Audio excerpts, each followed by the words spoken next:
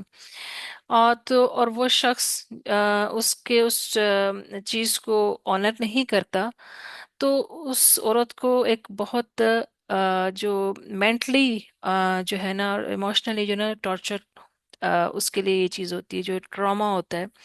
اور یہ چیز اس کو جسے کہتے ہیں نا کہ اس کی اس کی خود اعتمادی پر ایک جو ہوتی ہے وہ آتی ہے، وہ سیلف ڈاؤٹ کا شکار ہو سکتی ہے، کوگنیٹو ڈیسوننس کا شکار ہو سکتی ہے. مسلسل اسی چیز پہ اس کا وہ ایک لوپ بن جاتا ہے کہ وہ اس پر کسی پر بھروسہ کرے یا نہ کرے.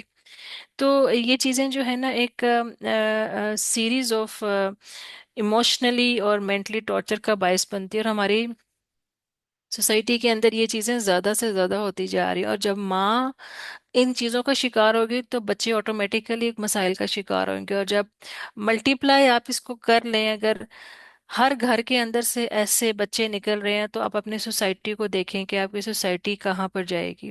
کیونکہ وہ بچے جب سوسائٹی میں آئیں گے تو وہ کیا کوئی پروڈکٹیو کام کر سکیں گے؟ ڈیفینیٹلی وہ پروڈکٹیو کام اس میں سے نہیں کر سکیں گے.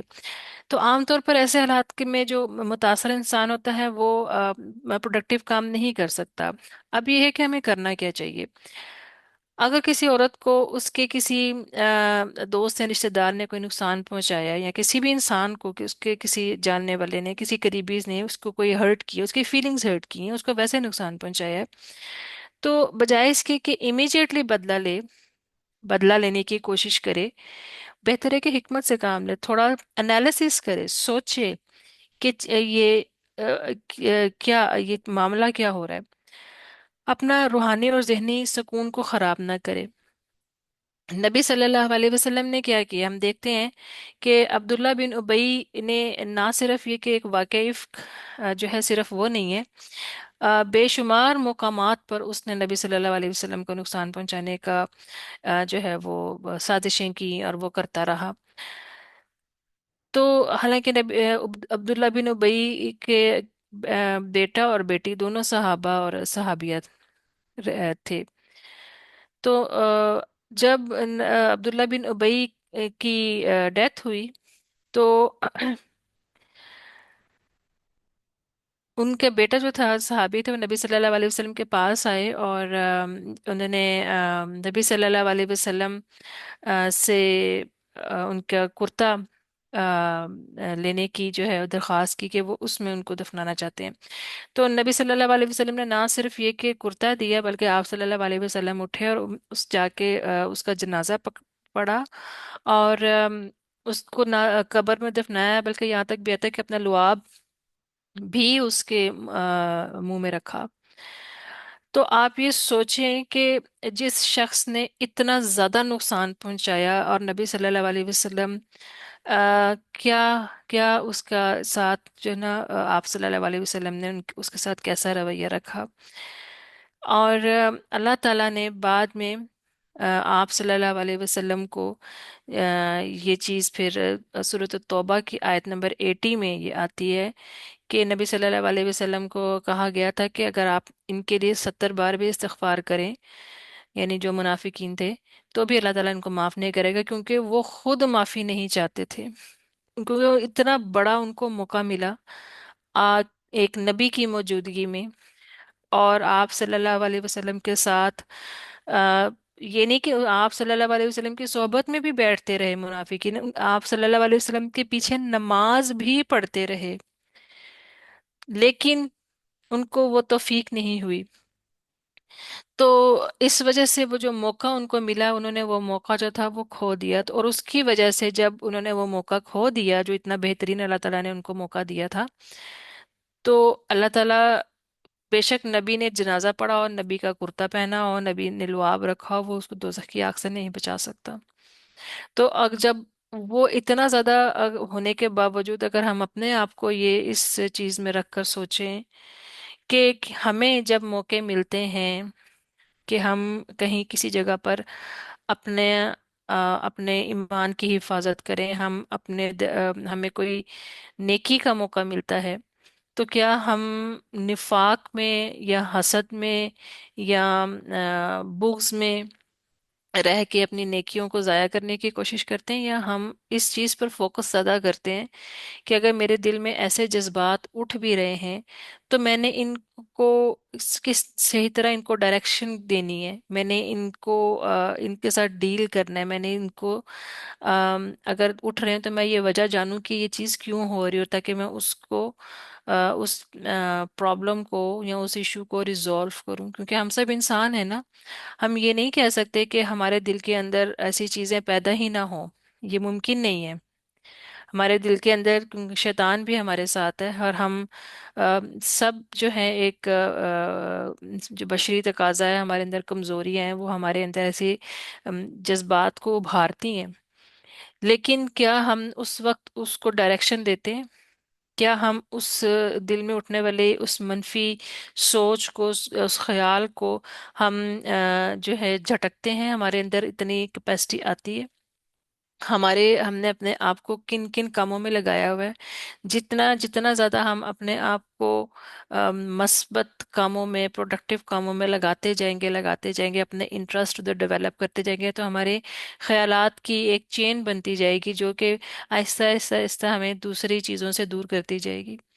تو یہ ہمیں اس طرح کی اپرچونٹیز ہماری زندگی میں بھی بہت ساری آتی ہیں، وہ ان کے اوپر ایک کور چڑھا ہوتا ہے جسے ہم کہتے ہیں بلیسنگ ان ڈسگائز۔ بعض دفعہ ہم نے کل بھی بات کی تھی اس چیز پر نا، تو بعض دفعہ وہ ایک کور کے اندر ڈھکی بھی آتی ہیں۔ اچھا، یہاں پر نا ایک چھوٹا سا ایک تھوڑا سا ٹائم رہ گیا، لیکن میں ایک بات کو ڈسکس کرنا چاہوں گی کہ اب ہم نے اس چیز میں ہم نے بھی بات کی ہے کہ ہم نے اپنے یعنی کہ نفاق کو اور بکس کو اور اس کو ہم نے کس طرح سے ٹیکل کرنا ہے، لیکن ایک اس میں ایک جو ٹاپک ہے وہ یہ ہے کہ ایک انسان جس کو کوئی عہدہ ملنے والا ہو، یا اس کی گھر میں بہت زیادہ سنی جاتی ہو، تو جب اس سے وہ کرسی چھین لی جاتی ہے، یا اس کے مقابلے پہ کوئی انسان آ جاتا ہے، یا اس کے آپ آفس کے انوائرمنٹ میں دیکھ لیں، آپ یہ گھروں کے انوائرمنٹ میں دیکھ لیں کہ ایک ساس ہے، اگر اس کا ہی پہلے حکم چلتا ہے یا اس کی بات مانی جاتی ہے، اگر بہو آئی ہے تو اس نے اپنی مرضی سے کام کرنا ہے، تو ساس کا کیا رویہ ہوگا؟ آفس کے انوائرمنٹ میں اگر کوئی کو ورکرز کے درمیان ایسی ایک وہ ریس اور ایسا وہ رائیولری ہو جاتی ہے، اسی طرح ہی اور دوسرے معاملات میں ہو جاتی ہے، تو اس وقت وہ جو انسان ہے جو اپنے آپ کو اس ٹائم پر کہ مجھے جو سمجھتا تھا کہ یہ مجھے تحفہ یا انعام یا یہ عہدہ مجھے ملنا تھا، تو یہ کسی اور کو مل گیا، اور ہو سکتا ہے کہ وہ شخص واقعی ڈیزرو کر رہا ہو کہ اس کو ملنا چاہیے، دیر از اے پاسبلٹی نا کہ ہو سکتا ہے کہ اس کو واقعی ہی ملنا چاہیے، تو اس وقت اس نے کیا کرنا ہے؟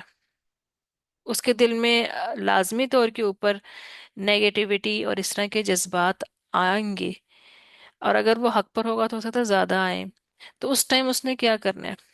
اپنے آپ کو کس طرح نیگیٹیوٹی سے بچانا ہے؟ عبداللہ بن ابئی کے اندر وہ یہ سردار بن رہا تھا، اب وہ ڈیزرو کرتا تھا یا نہیں کرتا تھا واللہ عالم، لیکن نبی صلی اللہ علیہ وسلم کی موجودگی میں تو وہ نہیں بن سکتا تھا نا۔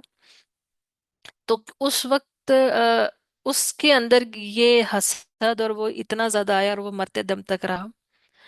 تو ہم اگر ہم یہ دیکھیں کہ بعض دفعہ ہو سکتا ہے کہ ہم سے بھی کوئی چیز اس طرح سے لے لی جائے اور ہمارے ساتھ زیادتی ہو جائے، ہو سکتا ہے کہ ہم واقعی ڈیزرو کر رہے ہوں، تو ہمیں اس وقت کیسا رویہ رکھنا چاہیے؟